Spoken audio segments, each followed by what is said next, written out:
Eto po guys, bumalik po ako dito sa lugar na to kung saan kami dumaan ni Mrs. nung may pinuntahan ho kami. Dahil marami kami nakitang pungapong dito, kaya po ako bumalik. At ito po, napakarami na nga. Ayan guys, kukunin natin to.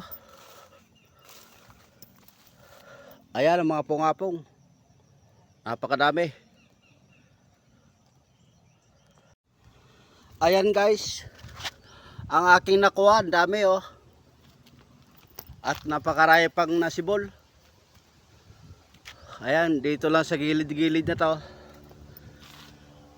Itong kalsada na to, napakarami dito guys. Dito lang kayo pumunta kung gusto nyo ng pungapong.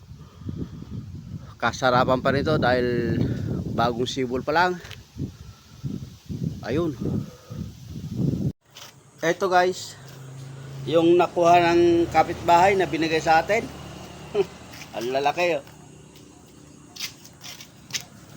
Ayan, susukatin natin ang taba oh. Ayan, gabraso. 1, 2, 3, 4, 5, 6, 7. 7 na dangkal. Pero ang laki. Yan muna ang ating babalatan guys. Ito na po yung pungapong na kinuha natin. Ginayat-gayat ko na at binabad ko na po ng asin. At iluluto natin mamaya. Kailangan malantay ito bago natin lutuin.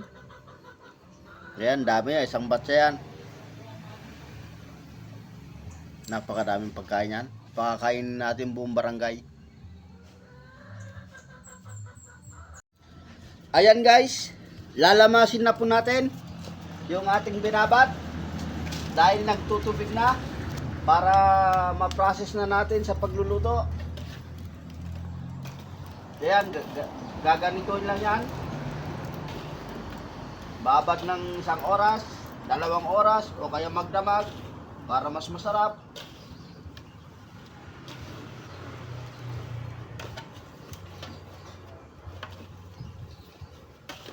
Ayan guys, hugasan na natin. Parang hindi pa nababad, no? Hindi na yan. Ha? Ito, bago natin hugasan. Ganyan po ang paggagawa ng pungapong para mapasarap natin. At pasok sa panlasang Pinoy. Ayan na, okay na yan. Para maluto na natin. Ganyan po ang pagbabanlaw dyan dahil binabad natin sa asin. Kailangan pipigayin natin. Ganyan po ang pagpipiga.